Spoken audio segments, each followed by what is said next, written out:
buenos días, buenas tardes, buenas noches. Hoy tenemos el placer de entrevistar al Dr. Ryan Zeigler. Él es curador de muestras que han regresado de la Luna a nuestro planeta y hoy estamos para compartir esta entrevista. Y, doctor, lo primero que le quiero preguntar es ¿qué hay dentro de los contenedores que trajeron en la última misión tripulada de la Luna?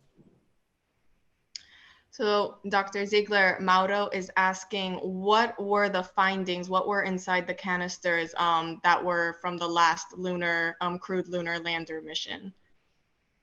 So we were able to extract successfully the gas that had been sealed in there since it was returned from the moon in 1972. And we were also able to get the fine-grained soil, and rocks that were in there and push them out.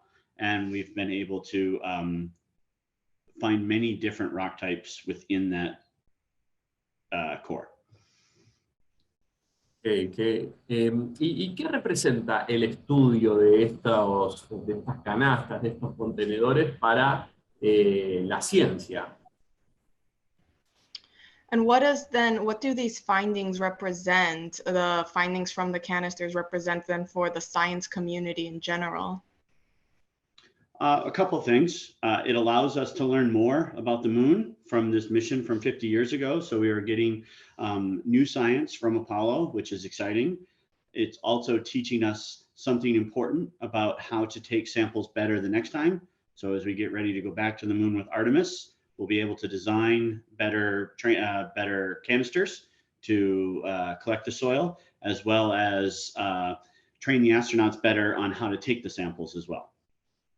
Y alguna de las curiosidades, doctor, que nos surge es, ¿para qué se abren estos canastos luego de 50 años de estar sellados y guardados?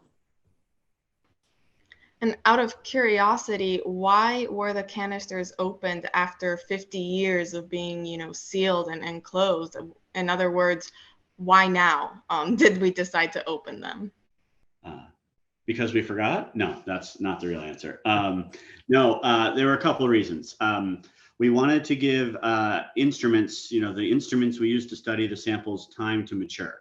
If you think about what a TV looked like in 1970 and what a TV looks like now, TVs are much better. And the same is true for scientific instruments. So by waiting 50 years, we were able to maximize the amount of science we were able to get out of these unique samples. It was also the 50th anniversary of Apollo when we started this project. And so there was a lot of interest in the moon, and the fact we were going back for Artemis, this was good timing. It allowed us to learn something in time to be useful for Artemis. So it was a combination of those three things. We didn't really forget. Okay. Bien, y por último, doctor, la pregunta es, ¿cómo contribuye este descubrimiento al desarrollo de las próximas misiones tripuladas a la Luna y a Marte, ¿no? Las misiones Artemisa y las misiones que vengan? And finally, how does this finding, this, science study contribute to future missions to the moon and to Mars, especially as we go forward with the Artemis program? So the most important thing it's teaching us is how to take a better gas sample.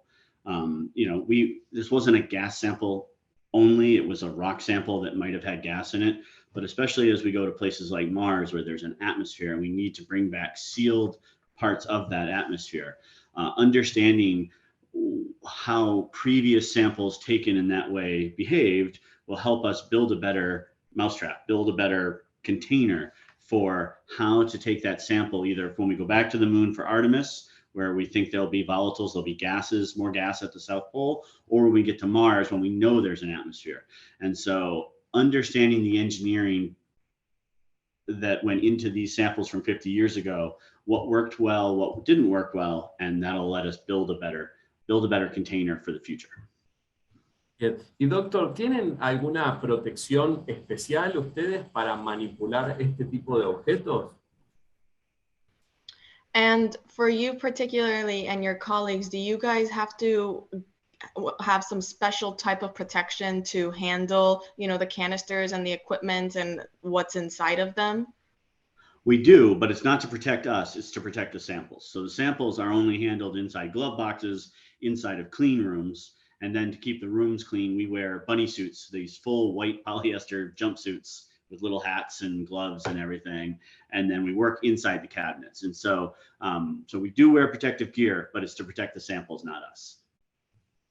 Muy bien, gracias doctor por su tiempo y por ingresar al hogar de todos los argentinos y las argentinas. Thank you so much, Dr. Zeigler, for answering our questions today and, you know, helping also the Argentinian community learn more about this exciting discovery. Well, it was my pleasure, and I'm really happy that you invited me. Thank you for your time.